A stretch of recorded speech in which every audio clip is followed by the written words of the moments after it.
So once again, I would like to say Happy Mother's Day to all the moms out there, and all the moms in the audience, all the moms watching on Facebook, YouTube world. And so I would like to give a shout out to my own mom this morning. She's not able to get out much anymore, but I'd like to give her a special Happy Mother's Day today. And it's like tell her that I'm thankful for all the whippings that I got as a child. Simply because now, as an adult, and it's like as a parent, I see things in a different perspective now. And it's like now I realize that all she was trying to do was trying to mold me into the man that I am today. So I'd like to say thank you to my own mom this morning. But like I mentioned last week, that this entire month of May was like in honor of Mother's Day. We're going to be looking at different places in the Bible where a woman had a leading role in God accomplishing His purpose or His plan. Because like I mentioned last week, it's not that God needs us to accomplish His purpose or His plan, but God wants to use us to accomplish His will. So we're going to be looking at the next couple weeks different stories where a woman had a leading role in God accomplishing His purpose or His plan. It's like last week we talked about a woman from the book of Acts. This woman's name was Dorcas. And just like we learned how like she lived a life that was marked by good works and a life that was marked by charitable deeds. And it's like, of course, the Apostle Peter in the story also raised her from the dead. And it's like, that's like funny thing was that wasn't the focus of our story last week. But it's like last week we learned about her. It's like this morning we're going to be looking at another woman. We're going to be looking at a mother. Actually, we're going to be looking at a prospective mother from way back in the Old Testament. So turn with me to the book of 1 Samuel chapter 1. And if anybody finds it first in the Pew Bible, you can shout out the page number, but it's 1 Samuel chapter 1. And we're going to be reading verses 1 through 11, and then verses 19 to verse 20. And I'm going to paraphrase page 222 in the Pew Bible. 1 Samuel chapter 1. And I'm going to paraphrase the first verse, unless somebody else wants to get up here and try to pronounce some of those names and words in those places. I'm not an Old Testament scholar. But it's 1 Samuel chapter 1, verses 1 through 11, and then we'll jump over to verses 19 and then verse 20. It says, what the first one says, and now there was a certain man from the mountains of Ephraim. It says that his name was Elkanah. Skip down to verse 2. That's like he had two wives. Now that's amazing to start with. This man had two wives. And it's like the name of one was Hannah, and the name of the other was Peninnah. I don't know how to say that. But it's like, but it says that Peninnah had children, but Hannah had no children. This man went up from the city yearly to worship at the sacrifice to the Lord of hosts in the town of Shiloh. Also the two sons of Eli, Hophni and Phinehas. Once again, they're wonderful names. These were the priests of the Lord. And it's like whenever the time came for Elkanah to make an offering, he would give portions to his wives. He'd give portions to Peninnah, his wife, and also to her sons and to her daughters. But to Hannah, he would give a double portion, for he loved Hannah, although the Lord had closed her womb. It says that her rival also provoked her. It says that severely. It's like to make her miserable because the Lord had closed her womb. So it was year by year when she went up to the house of the Lord. It says that she was provoked, therefore she wept. It says that she did not eat. It says in verse 8, it says that Elkanah, her husband, said to her, Hannah, why do you weep? Why do you not eat? And why is your heart grieved? Am I sons. So the Hannah arose after they had finished eating, as after they had drinking in Shiloh. It says that now Eli, the priest, was sitting on the seat by the doorpost of the tabernacle of the Lord. It says that she was sitting there, Hannah, bitterness of soul. It says that she prayed to the Lord. It says that she wept in anguish. Then she made a vow, and said, O Lord of hosts, if you will indeed look on the affliction of your maidservant, and just remember me and not forget your maidservant, but will give your maidservant a male child, then I will give him to the Lord all the days of his life. It says that no razor shall come upon his head. That just simply means that she is going to give her son, look at Rodney rubbing his beard. But it says that no razor shall come upon his head. This here is what's called the vow of this here is the Levite vow, which is the vow that the judge Samson took in the Old Testament, where like Samson never cut his hair, and this is also the same vow that the John the Baptist took in the New Testament. So she is dedicating her son to the Lord, and that is what it means by no razor shall come upon his head. So let's just skip to verse 19. Verse 19 says that they rose early in the morning. It says that they worshiped before the Lord.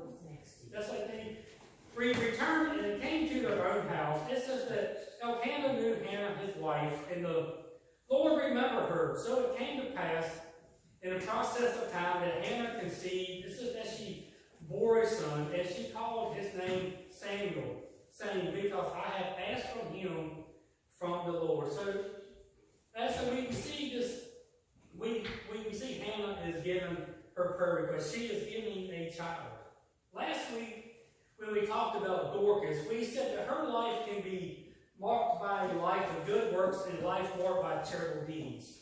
This week, we are introduced to a woman by the name of Hannah. And if you want to mark her life by anything, you can say that her life was marked by prayer. Her life is an example of what a powerful prayer life looks like. As in the verses we read, we see that Hannah actually teaches us some attributes of what a powerful prayer life simply looks like. That's like the first attribute. We see that the first attribute that Hannah demonstrates is the attribute of persistence. We see that she was persistent within her prayer life. It's just simply meaning that she never gave up, no matter what the circumstance was. We see in verse 7, it said that year after year, she would go up to the house of the Lord. Year after year, she would pray to the Lord. That's like so many times. It's like I'm guilty of this. It's like I'm sure we are all guilty of this, that if we are honest. It's like we pray for something. Maybe we even pray hard for something. We pray, well, as I said that Hannah did, she prayed in anguish. She prayed to the point where she wept. Maybe sometimes we have prayed like this, but it's after a day, after a week, after a month of not seeing anything come to fruition, we either give up on that prayer or we just simply get bored and then we move on to something else. I know I'm guilty of this, and I'm sure we are all guilty of this. We pray hard for something. It's like after a week or two, we either give up on it or we just totally forget about it. And it's like one of the reasons why I think this is so is because especially in today's generation, just like in today's culture, we are so accustomed to instant answers. We are living in an instant age of instant gratification. Because Andrew will come to me sometimes and say, he will ask me a question, and if I don't know the answer to the question, I will tell him, I don't know, son, why don't you Google it? Google it. Either try to find a YouTube video. He's trying to learn how to use a turkey caller. And it's like, I don't know, YouTube it. See what you can find. And it's like, today we can get answers to our toughest questions. We can get our answers as fast as we can type it into a phone now. We are living in this age of instant answers. We are living in an age of instant gratification. That is, like, we're hungry, we can go through a drive-through and, like, basically get whatever we want. We are living in an age of instant answers, instant gratifications. And I'm not saying that this is a bad thing. All I'm trying to say is that, in a way, this has caused us to expect the same from God. So often in our lives, we treat God, we treat our prayer life like it's Google. We are trying to Google God. We are treating God like Google. We're saying, oh, okay, God, I need this prayer answered. And if in a day it's not answered, we give up and we just move on with our lives. But as we see in our story this morning, we see that Hannah, she teaches us this concept of persistence in her prayer life. The verses said that year after year, she went up to the house of the Lord. Year after year, she was praying for this child. Year after year, she never gave up. That's really Hannah. We too need to not give up so easy on our on our prayer request. We need to stop treating God like He's Google. We need to stop giving up so easy. We have got to start to learn to be persistent in our prayer life. It's like the next thing we can say that's about Hannah's prayer life is that Hannah prays specifically. And it's like, I have talked about this before, to like pray specifically. That's like when Hannah prayed, she didn't just casually pray for God to give her a child. Hannah actually specifically asked for a male child. And it's like, we'll get into that here in a second. But it's like praying specific is actually probably the area of my own personal prayer life that I like the most. Most of my prayers, to be honest, are actually kind of vague. Most of my prayers sound like, dear God, please bless the church. Please bless my family. Please bless my ministry. And it's like, yeah, please forgive me of my sins too. Most of my prayers are kind of vague. You know, I'm sure if we're honest, most of ours really are. But it's what God is really looking for. God is wanting to know, in what specific ways do you want me to bless Afton Chapel? Do you want me to bless it with growth in numbers? Do you want me to bless it with money for repairs? How exactly do you want me to bless your church? God wants to know what specific ways do you want your family blessed? Do you want your kids to do well on their exams that are coming up? Do you want your wife to do well in her job? Do you want your husband to do well in his job? What are your actual specific needs for your family? What are your family needs?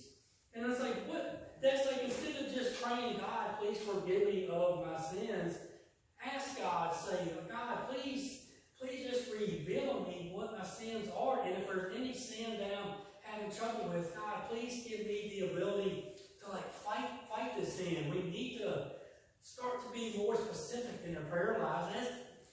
Because they try not to be so vague. We see in our story that Hannah prayed a persistent, and she also prayed a very specific prayer for a male child. So then that brings me to the question, why was she asking so much for a male child? What was so important about a male child? That's like in the Old Testament, a male child was who carried on the family lineage. We see that a male child is who carries on your family customs. We see that a male child is who carries on the father's actual legacy. That's who carries on what a father's name. And it's like family lineage meant everything to this Old Testament culture, that if you trace the lineage of Jesus was called the son of David. They could trace his lineage all the way back to King David, so that this lineage was everything to this Old Testament culture. So that is why Hannah so willingly, she wanted to give her husband not only a child, but she wanted to give her husband a male child so that her husband's name could be carried on. So that is why she prayed so specifically for a male child. It's like the third thing Hannah demonstrated with her prayer life in the verses we read is that she prayed through persecution. That's like, remember, there was another woman in the story. There was a second woman in this picture. Her husband, while all of this was going on, her husband had a second wife. Ladies, just try to imagine that. Try going to church with your husband, and that's like sitting on the other side of him with another wife and another family and another group of kids. No. Yeah, just try to imagine that. That's like this other woman made Hannah's life miserable. This other wife, this woman was constantly mocking her. She was constantly reminding Hannah, that's how you can't have any children. I gave him many children. You can't give him even one. This woman was constantly mocking Hannah. She was constantly persecuting her. She was constantly reminding her of her shortcomings. She was constantly reminding her that she could not have children. And so you have to remember that in these days were a little different in the early Old Testament because God did allow a man to have more than one wife, but just because he allowed it didn't mean that he approved of it, and it didn't mean that he liked it. God actually allowed them to have more than one wife, and he allowed this because of man's immaturity in his faith. So ladies, God even says that men are more immature than you. So happy Mother's Day. There's one of your Mother's Day presents. But it's like God will allow this because of man's immaturity. But please don't twist these verses into thinking that I'm saying it's okay for you to leave out of here and that's a digger get a girlfriend on the side. That's not what I'm saying. That if anything, that if you study the Old Testament, you will see that there are awful, terrible lessons learned from the accounts of men that had more than one wife. It never seemed to end well. You will never see a story in the Old Testament where a man had multiple wives and it actually turned out good for him. Those stories actually turned out really bad. We can look at the story of Abraham and his family. Abraham was promised a son. Once Abraham said, that can't be. My wife can't have children, so that he had a child with his maidservant. And it's then later on, God blessed Sarah and so gave her a child, which is Isaac. And so to this day, thousands of years later, Abraham's two sons, Isaac, who where the blessing of the nation of Israel comes from, is they are still fighting with the descendants of his half-brother Ishmael, who is actually where you can trace the Muslims back to. They are still fighting thousands of years later, all because of Abraham not being faithful to his one wife. And it's like you can look at the story of King David. Think about all the troubles that King David had with like all of his womanizing, all the illegitimate kids he had with all his women. The stories never seem to turn out good. So like don't go out and get a second wife. That's my point this morning. But it's like through all the conflict, through all the persecution, we see that Hannah remained faithful, and as Hannah continued to pray. And it's like in spite of all the persecution, she continued to pray. And it's like our verses end this morning with Hannah getting her prayer answered. And it's like Hannah gave birth to a son, and she named Samuel, which like the name Samuel means God hears. And it's like, just let me give you a brief history of her son. And it's like, I'll ask you a question. Are you familiar with her son Samuel from the Old Testament? Do you know who Samuel ended up turning into? Samuel ended up serving as the last judge over Israel. Samuel served as priest over Israel. Samuel is more notably known as the first person in the Bible to receive the title of prophet. And it's like this Samuel, this little prophet baby Samuel, ended up being the prophet Samuel from the Old Testament. We read throughout the Old Testament were like Samuel anointed kings. Samuel is the one that anointed Saul to become king over Israel. This little baby Samuel is the man that grew up to anoint the little shepherd boy David to become king over Israel. This is who this little promised baby was. That's like there are 2 Old Testament books in the Bible named after Samuel, 1st and 2nd Samuel.